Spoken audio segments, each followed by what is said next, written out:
లింగ పురాణం ఎపిసోడ్ 13 శివుని మూడవ కన్ను మన్మథ దహనం. ఓం నమ శివాయ.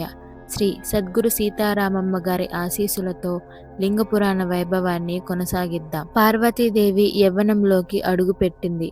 అటు చూస్తే దేవలోకంలో తారకాసురుడు అనే రాక్షసుడు దారుణమైన హింస మొదలుపెట్టాడు.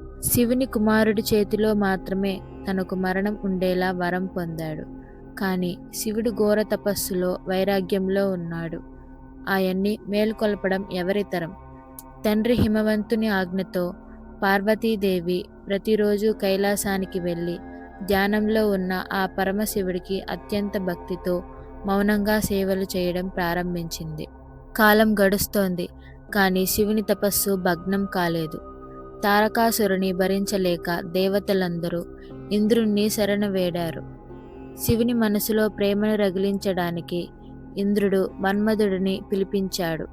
తన ప్రయత్నం విఫలమైతే ప్రాణాలకే ముప్పు అని తెలిసినా లోక కళ్యాణం కోసం మన్మధుడు తన భార్య రతీదేవితో కలిసి కైలాసానికి బయలుదేరాడు.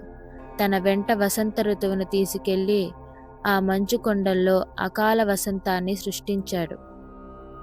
ప్రకృతిలో ఒక్కసారిగా మార్పు వచ్చింది. ఎండిన చెట్లు చిగురించాయి, పూలు వికసించాయి. సరిగ్గా అదే సమయానికి పార్వతీదేవి శివునికి పూలమాల వేయడానికి దగ్గరకు వెళ్ళింది. ఇదే సరైన సమయం అనుకున్న మన్మధుడు ఒక చెట్టు చాటును దాంకొని తన చెరుకుగడ విల్లుతో పుష్పబాణాన్ని నేరుగా పరమశివుని గుండెల్లోకి ప్రయోగించాడు. ఆ బాణం తగలగానే ఒక్కసారిగా శివుని ధ్యానం చెదిరింది. ధ్యానం భగ్నమైన శివుడు ఉగ్రరూపం దాల్చాడు. కళ్ళు తెరిచి చుట్టూ చూడుగా విల్లు పట్టుకుని ఉన్న మన్మధుడు కనిపించాడు. ఆగ్రహంతో ఊగిపోయిన శివుడు తన నుదుటిపై ఉన్న మూడవ కన్ను తెరిచాడు. ఆ కంటి నుండి వెలువడిన ప్రళయం, కాలపు అగ్నిజ్వాలలు క్షణాల్లో మన్మధుడిని బూడిద చేశాయి. తన కళ్ళెదుటే జరిగిన ఈ భయంకరమైన దృశ్యాన్ని చూసి పార్వతీదేవి వణికిపోయింది. భౌతికమైన అందంతో, ఆకర్షణతో ఆ పరమశివుడిని పొందలేనని పార్వతికి అర్థమయ్యింది. మరి భర్తను కోల్పోయి రోధిస్తున్న రతీదేవికి శివుడు ఇచ్చిన వరం ఏమిటి?